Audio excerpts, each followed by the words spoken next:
Bonjour et bienvenue dans cette nouvelle édition de Business Africa. Je suis Afolake Oyinloye. Au sommaire, quel mandat pour les banques centrales africaines, la solidité financière et la stabilité menacées? Au Gabon, la consommation de champagne impacte positivement l'économie. Et au Mozambique, le secteur ferroviaire en plein essor grâce à une hausse de la demande. La solidité financière et la stabilité permettent à une nation de s'occuper avec plus de sérénité de résoudre les problèmes de ses populations. Mais pour de nombreux pays, la solidité financière semble être un rêve. À bien d'égards, cette force et stabilité échappent depuis très longtemps à ces nations africaines. Les experts estiment que cela est en partie dû au mandat non révisé des banques centrales africaines. Cédric Beng, expert en finance et auteur du livre Financing Africa, nous rejoindra après ce reportage.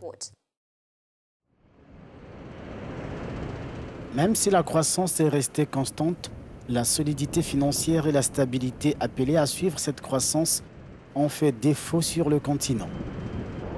Pour beaucoup, cette situation est la conséquence des mandats devenus caducs, mais qui tardent à être actualisés. Le sous-développement des secteurs financiers à l'échelle du continent est aussi l'une des causes de ce phénomène. Les actifs dans la plupart des pays africains à faible revenu sont plus étroits que ceux détenus par une seule banque de taille moyenne dans des pays industrialisés. L'absence de marché financier considérable et efficace affecte l'élaboration des politiques, entrave la réduction de la pauvreté et limite la croissance. Au début de toute banque centrale structurée, il existe des mandats qui régissent l'ensemble des activités de l'institution. Le mandat de la Banque centrale du Nigeria, par exemple, est issu de la loi de 1958, modifiée en 2007. La loi CBN de 2007 de la République fédérale du Nigeria confie à la banque le contrôle général et l'administration de la politique du secteur monétaire et financier du gouvernement fédéral.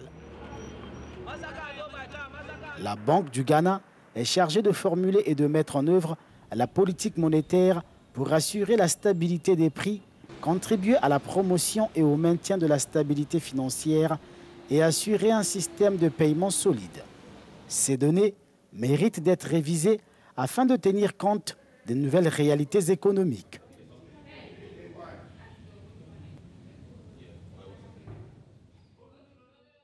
Cédric Beng a récemment publié ce livre « Financer l'Afrique » qui met l'accent sur le renforcement des systèmes financiers locaux. Il est avec nous depuis Abidjan, en Côte d'Ivoire, pour nous en dire plus. Bienvenue à ce programme. Merci. Votre livre fait référence au mandat des banques centrales africaines, expliquant le besoin primordial de réviser ces mandats. Pouvez-vous nous en dire plus? En réalité, je pense que les banques centrales et plusieurs institutions ont des fonctions et des attributions qui ne se développent pas. Elles sont profondément influencées par le développement des idées et des perceptions. C'est leur rôle dans la société. C'est pourquoi vous verrez que les banques centrales dans les pays développés sont le résultat de la transformation passée de ces pays. Et les banques centrales devraient être en symbiose avec les réalités locales des économies dans les pays en développement. Les banques centrales doivent être des partenaires dans la recherche de solutions aux problèmes liés au crédit, au financement à long terme, à l'inclusion financière et même au financement des infrastructures.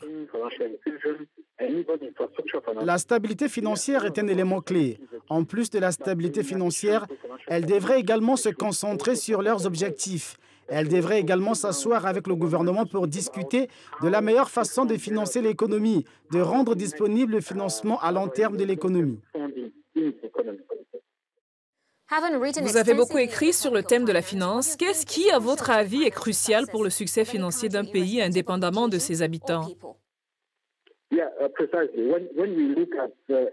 Quand vous regardez l'histoire des vieux pays étrangers et financièrement stables, il apparaît qu'aucune règle bancaire n'a changé sans approfondir le système financier. La priorité est d'introduire l'épargne formelle dans les différentes parties de l'économie, le système bancaire, les fonds de pension, les compagnies d'assurance et les autres institutions financières. Puis nous réalisons l'épargne de financement de l'économie réelle sur des échéances différentes du court terme au long terme. Et cela nécessite des organisations clés et des acteurs crédibles dans le système économique financier. Si vous regardez maintenant la situation en Afrique, l'épargne moyenne est inférieure à 20% en termes de PIB, ce qui est très faible. Le crédit moyen au secteur privé est d'environ 28% en termes de PIB. C'est vraiment bas. Les banques ne représentent que moins de 4% du secteur privé en Afrique. Voici quelques-uns des défis auxquels nous devons faire face. Sur la base des statistiques actuelles, l'économie africaine peut-elle survivre au cours des 5 prochaines années sur le plan économique et sans intervention ni aide? La croissance du PIB réel en Afrique a été estimée à 3,6% l'an dernier, contre 2,3% en 2016. L'an dernier, 16 pays ont dépassé les 5% et 27 pays connaissent une croissance d'environ 3%. Si l'on regarde les perspectives économiques africaines de la BAD, la prévision pour cette année est de 3,1% et pour l'année prochaine, je pense que c'est 4,1%. Je ne vois pas d'économie qui a des défis à relever et qui vivra dans les limites de ces défis. Le message principal de mon livre est que l'Afrique est le prochain créancier du reste du monde. Elle explore plus de capitaux qu'elle n'en reçoit si seulement nous regardons l'histoire financière réaliste. Cela représente parfois notre force.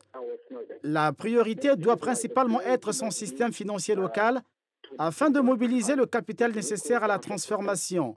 Pour répondre à votre question, l'Afrique n'a pas besoin d'argent gratuit. Nous avons besoin de plus d'investissement. Merci pour votre éclairage. Après la pub, nous irons du côté de Libreville où le business du champagne est au beau fixe. À tout de suite.